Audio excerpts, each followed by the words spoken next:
मिल के होती थी कभी ईद भी दिवाली भी, मिल के होती थी कभी ईद भी दिवाली भी। अब ये हालत है कि डर डर के गले मिलते हैं। अब ये हालत है कि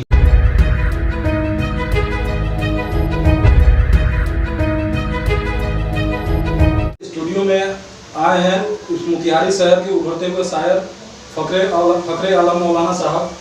आइए हम इनसे सबसे पहले इनका परिचय जानते हैं और कुछ बात करते हैं इनसे। बहुत बहुत शुक्रिया अनिल सर, आपके स्टूडियो में मेरी पहली बार हाजिरी है। मैं आपका शुक्रगुजार हूँ कि इस नाचीज़ को आपने इस मौके से याद किया। मैं फखरे आलम, घर बहादुरपुर अरेरा गोविंदगंज थाना हुआ। अल्हम्दुलिल्लाह मैं 15 साल से मैं मोतिहारी में हूँ। पढ़ाई का काम, शिक्षा वगैरह का काम हम बच्चों को देते हैं और मेरा अपना मशगला ज़्यादातर शायरी से रहा है।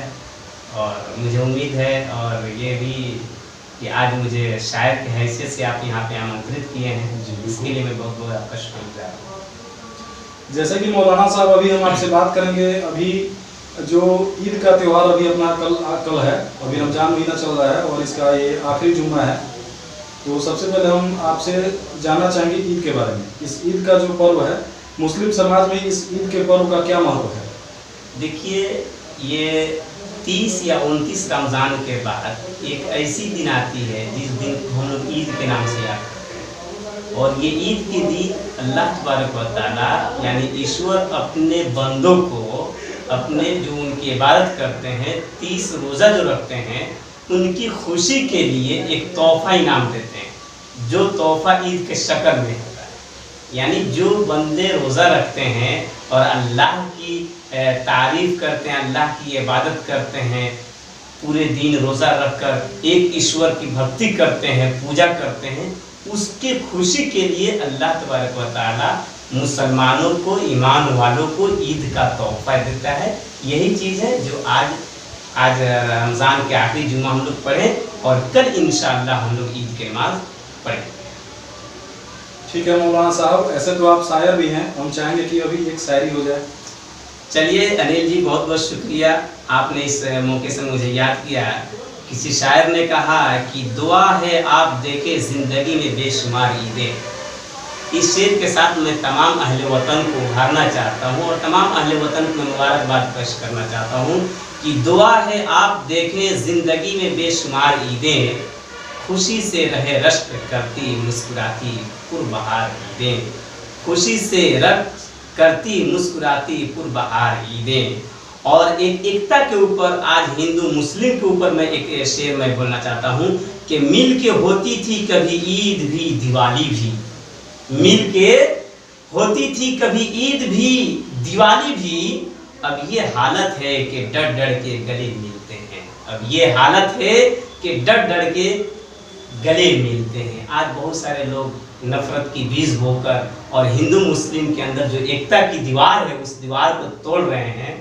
मैं इस शेर के साथ मैं बताना चाहता हूँ कि अब बहुत डर लगती है, लेकिन आज वो नफरत की दीवार को हम लोग तोड़ दें और फिर मोहब्बत की बात आ जाए, मोहब्बत की बात करें तो इंशाअल्लाह फिर वो दिन दूर नहीं होगा कि जिस तरह आप दिवाली मनाते थे, जिस तरह हम ईद मनाते थे, फिर हम लोग ईद में आपसे भी गले मिलेंगे, दिवाली में आप भी हमसे गले मिलेंगे। ये सारी चीज़।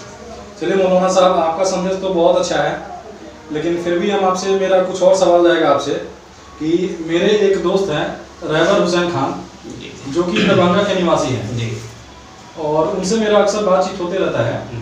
तो अभी जैसे कि वो बता रहे थे कि ईद का जो ये त्यौहार है, इसमें मुस्लिम कम्युनिटी समाज में जो भी अपने गरीब दोस्त रहते हैं, भाई बंधु जो भी पड़ोसी रहते हैं, उनको जो ईद मनाने में सक्षम नहीं रह पाते हैं, जिनके पास पैसे का कुछ कमी रह जाता है, तो वो अपने बच्चों को कपड़ा, मिठाई जो होता है, या मतलब घर में जो भी अपना बनता है कुछ पकवान वगैरह, उसमें जिनके पास पैसा नहीं रहता है उनको कुछ मदद किया जाता है, ऐसा वो बताते हैं। तो इसके बारे में हम आपसे कुछ जानना चाहेंगे।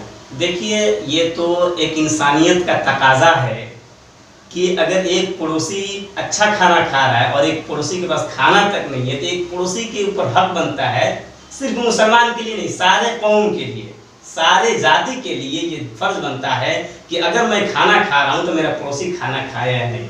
उसी तरह अगर ईद में मैं कपड़ा पहनता हूँ सही से अच्छा सेवैया खाता हूँ, मिठाइयाँ खाता हूँ, खुशी मनाते हैं अपने बच्चों के साथ, तो क्या मेरे आस-पास पड़ोस में ऐसे भी हैं जिनको नए कपड़े नसीब न हो, मिठाइयाँ नसीब न हो, सेवैया नसीब न हो?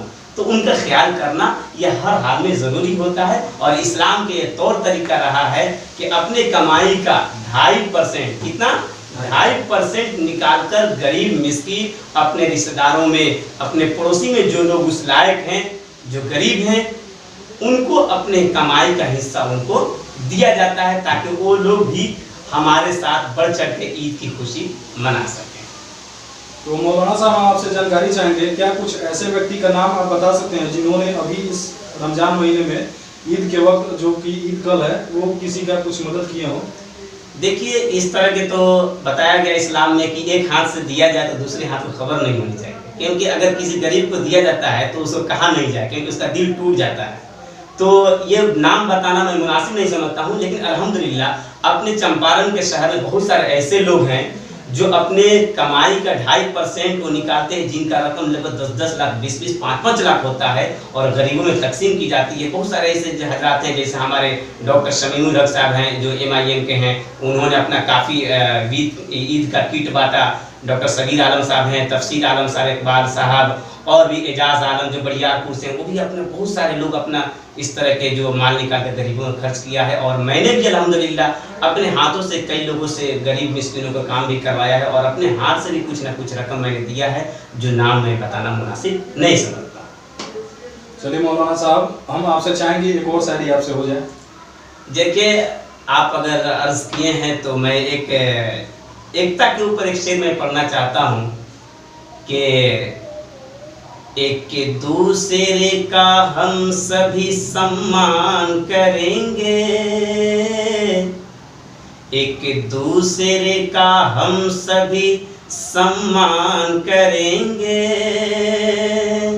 एक दूसरे का हम सभी सम्मान करेंगे, झगड़ा न कभी हिंदू मुसलमान करेंगे, झगड़ा न कभी हिंदू मुसलमान करेंगे, कुरान का तुम अदब करो, गीता का करे हम, गीता का करे हम, कि कुरान का तुम अदब करो, गीता का करे हम, मुश्किल एक दूजे का आसान करेंगे, मुश्किल एक दूजे का हम आसान करेंगे। और आखिरी शेर जो बहुत सारे लोग नफरत की बीज बोते हैं उसके मुतालिक, कि नफरत जो सिखाए हमें आपस में लड़ा कर, हमें आपस में लड़ा कर, नफरत जो सिखाए हमें आपस में लड़ा कर, उसके लिए हम जंग का ऐलान करेंगे, उसके लिए हम जंग का ऐलान करेंगे, एक दूसरे का हम सभी सम्मान करेंगे, झगड़ा न कभी हिंदू मुसलमान करेंगे। चलिए मौलाना साहब, अब मेरा एक आखिरी सवाल है आपसे, ये जो ईद का त्यौहार है, इंसानियत और मानवता को क्या संदेश देता है? देखिए, ये आपका जो क्वेश्चन है बहुत अच्छा क्वेश्चन है, क्योंकि ईद की जो खुशी है एक इंसानियत को ये पैगाम देता है कि छोटे और बड़े में कोई फ़र्क नहीं देखी जाती है, सबको एक साथ होकर ईद की खुशी मनाने का ये मानवता इंसानियत का पैगाम देता है कि ये खुशी का पैगाम है, ना बड़ा ना छोटा देखा जाता है, सारे एक लोग होके अपनी ईद की खुशी मनाते हैं। यानी बड़ और ऊंच नीच का ये समझिए क्या मानवता का ये सम्मान जो होना चाहिए, ये नफरत की बात नहीं होती है, बिल्कुल एक सम्मान होने का पैगाम देता है ये। चलिए धन्यवाद करेंगे हम आपका स्टूडियो में आपने आके बहुत ही एक अच्छा संदेश दिया, बहुत ही अच्छी बातें बोली आपने, धन्यवाद आपका।